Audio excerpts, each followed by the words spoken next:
आज शिव महापुराण जी की कथा के क्रम में आज शिव महापुराण जी के कोटि रुद्र संहिता का आज 39वां अध्याय। इस अध्याय का नाम है शिवरात्रि के व्रतोद्यापन का वर्णन। इस अध्याय में शिव व्रत रखने के उपरांत किस प्रकार से उसका उद्यापन करना चाहिए, ये स्वयं शिव जी ने ब्रह्मा विष्णु जी को बताया है। आज हम आपको उसी शिव महापुराण के अनुसार बताने जा रहे हैं कि जो भक्त वास्तव में शिव जी के भक्त हैं और उसी के तरह शिव पुराण के अनुसार शिव जी को प्रसन्न करने के लिए शिवरात्रि का व्रत धारण करते हैं, तो उनको व्रत का उद्यापन कैसे करना चाहिए, वो आज शिव महापुराण के कोटि रुद्र संहिता का ये 39वें अध्याय में इसका वर्णन है। भक्तजनों को शिवरात्रि का अनुष्ठान 14 वर्षों तक करना चाहिए। ये पहली बात स्पष्ट हो जा रही है कि जो शिवरात्रि का व्रत रखता है उसको 14 वर्ष तक का शिवरात्रि व्रत रखने का संकल्प लेना चाहिए। त्रयोदशी को एक बार भोजन कर चतुर्दशी को उपवास करने का विधान बताया गया है। शिवरात्रि के दिन नित्य क्रिया करने के उपरांत किसी अच्छे शिवालय में जाकर भगवान शिव जी का पूजन करना चाहिए और फिर उसी स्थान पर दिव्य मंडप का निर्माण करके, जिसे लोग गौरी मंडप के नाम से पुकारते हैं, उसका निर्माण करना चाहिए। उस गौरी मंडप के मध्य में लिंगतोभद्र अथवा सर्वतोभद्र मंडल का निर्माण करना चाहिए। वहाँ पर मंडप के आसपास वस्त्र, फल, दक्षिणा सहित प्रजापत्य संज्ञक घड़ों को स्थापित करिए। मंडप के मध्य में स्वर्ण का एक अन्य घट भी स्थापित करें।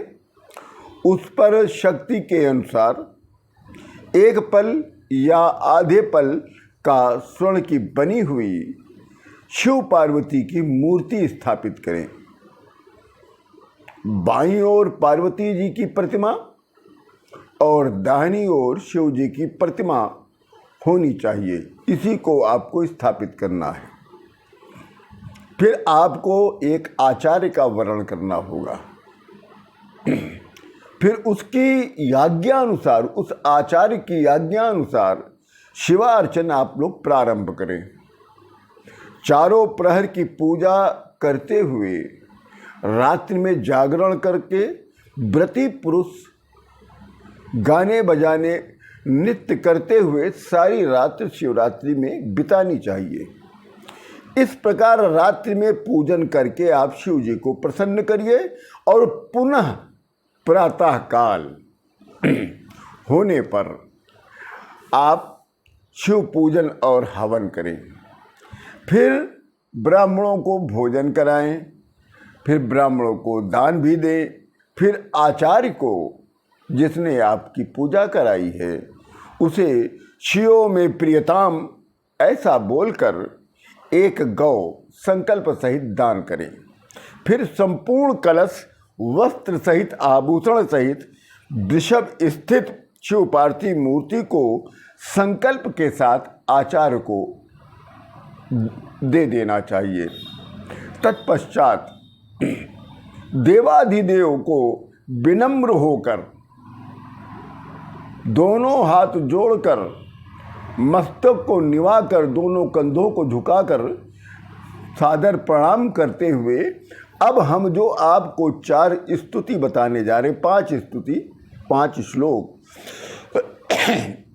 इस श्लोक को आप व्रत के उद्यापन में आपको बोलना है। ये आवश्यक है महाराज।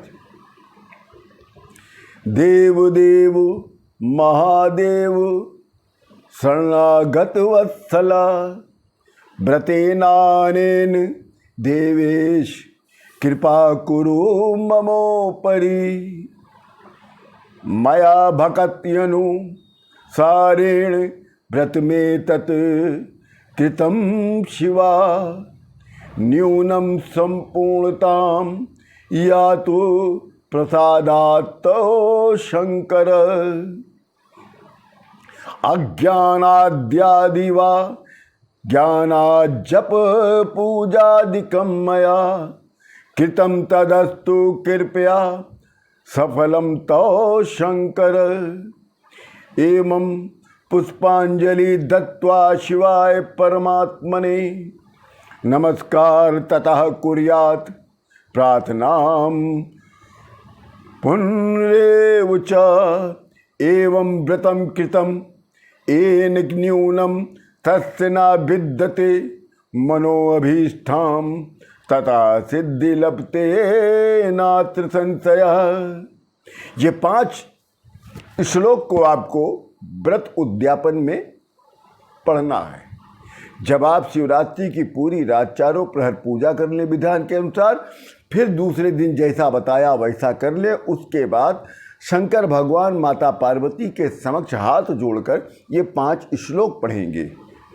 इस प्रकार जिस मनुष्य ने शिवरात्रि का व्रत रखा है और करा है, उसे अपने इस जीवन में और उसके आने वाले अगले जन्म के जीवन में कभी न्यूनता नहीं होती, अर्थात कोई कमी नहीं रहती, और वो मनोभिलाषित सिद्धि को प्राप्त कर लेता है। ये अध्याय, पिछला अध्याय 38वां और 39वां, दोनों अध्याय बड़े महत्वपूर्ण हैं जो शिवरात्रि के व्रत से संबंधित है। इसी के साथ हम आप सभी लोगों को सादर प्रणाम करते हैं।